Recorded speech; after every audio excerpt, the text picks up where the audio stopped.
Welcome back to my YouTube channel. Make sure to like and subscribe to the channel for more interesting stories like these. Now, let's get into today's story video. Ada for telling my fiancé, if I see her friend again, I'm calling the cops.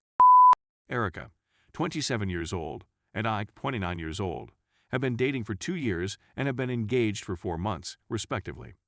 After we were engaged, Erica moved into my house with me. I will continue to pay the mortgage, but she will be liable for the costs of power, food, and household supplies, among other things. When we are married, we want to place her on the title of the house so that she may benefit from the equity as well. Her closest friend, Lee, 27-year-old female, has been her best friend since they were in high school together. I don't really like for Lee, but I've tried to be cordial toward her since I know she'll be in my life. My issue is that Lee considers my home to be hers, which is a concern. Here are a few examples. She's always bringing her man over, and he's a jerk to be around with. She treats me as if I'm a stranger in my own house, as if she/Erica owns the place and I'm just a guest. A few of my tools were missing when I stepped out to my garage one day. I noticed this when I opened the door. When I looked through my camera, I saw that Lee and her boyfriend were in my garage with Erica, who was carrying some tools. When I spoke about it with Erica, she responded that they were merely borrowing things and would return them. The company had to be contacted many times before they finally returned the tools, which was several weeks later. I have a nice wine and liquor collection, and I was working late one Friday night. While I was working, I could hear numerous bottles clinking together. Erica wasn't home, so I went outside to see what was going on. Nothing seemed to be wrong. Lee was standing behind my bar, looking at me. Upon my inquiry about her whereabouts, she stated that Erica had told her that it was okay to borrow a bottle of wine for her party and that she would be responsible for paying it back. I informed her that what she was doing wasn't right and that she should go. In response to my inquiry, Erica said that I don't remember telling Lee she could take a bottle, but I may have, I'm not sure. I don't recall telling Lee she could take a bottle, she added. I informed Erica that I didn't feel comfortable with Lee being in my house at this time, and she acknowledged my concerns while simultaneously brushing them off. It was the last straw when I went to hit some golf balls and realized that my clubs were nowhere to be found. Because I play golf on a regular basis, and because my clubs are my most significant investment, I became really concerned. When I went to check the video again, I saw that Lee had stolen the clubs by using my garage code. I blew up, called Erica, and pleaded with her to bring the children back as quickly as possible. She agreed. He said that Lee had sought the garage code in order to obtain some items from her closet, rather than my clubs, which Erica confirmed. The police were on their way, but Erica stepped in and stopped me. Lee insisted on telling us that her boyfriend needed them for a work-related purpose over and over again. They were dirty when I got them back, which was about 4 days after they had been taken away from me. This was the point at which I sat Erica down and informed her that if she ever saw Lee in my house again, I would alert the authorities. The situation escalated and Erica grew indignant, stating that it was wrong to treat her as her best friend in our household. I explained that it's a pattern and Erica isn't bothered by it since her things isn't harmed. I told her that if she wanted to see Lee, she could come over to her house. She said that she is unable to do so since Lee does not like her apartment and because Lee's boyfriend is always around, which makes Erica feel uncomfortable. However, I do not think I am doing anything wrong and am thus suffering the quiet treatment and being referred to as an AH. Ada. P-date. Following my perusal of the comments, I thought it was necessary to make a choice. I made the choice to drive back home from work and talk with Erica about the situation. When I arrived, Lee's car was already parked in the driveway. When I stepped in, they were sitting in front of the television. I told Lee that she needed to go right now. She tried to object, but I told her that if she didn't, I would contact the police on her behalf. Erica tried to get enraged because I ejected her friend, but I informed her that I'd had enough of talking about Lee since nothing has changed in their relationship at this point in time. I sat down with Erica and showed her this post. She was quite interested. She noted, after 20 minutes of reading, when I asked her what she thought, "Those people don't comprehend our relationship or Lee."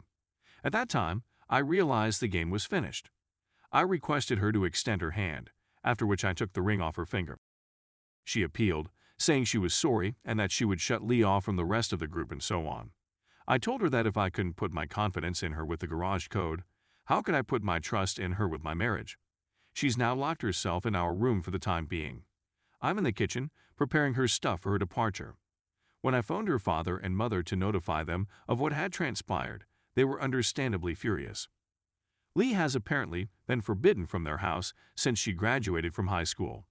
Her parents informed me that this has been the case since high school, something I had not realized. It is expected that they will get here this weekend to take up Erica and her stuff. In my whole life, I've never been happier as I'm right now. My shoulders have been relieved of a significant amount of weight. I was under the impression that if I hadn't written this piece, I would have never realized how twisted my life had turned out to be. Thank you so much to each and every one of you. I'm looking forward to getting my golf clubs out and enjoying a round of golf now that I have more free time.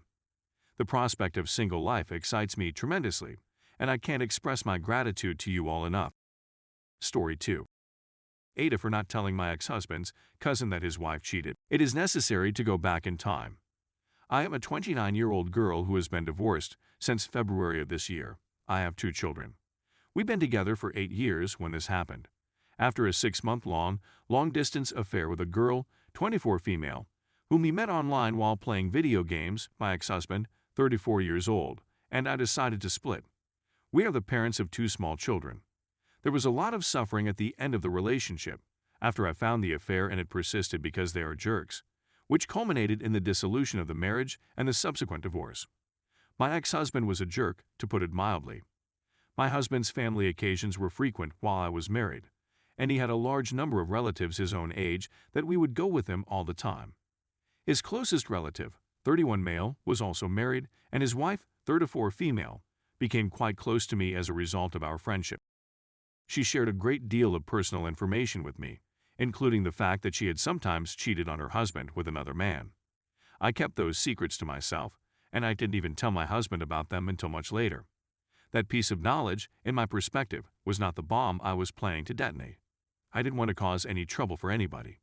In the event that I had said something, I would have been reprimanded and humiliated by the rest of my husband's family for having brought such a serious matter to their attention.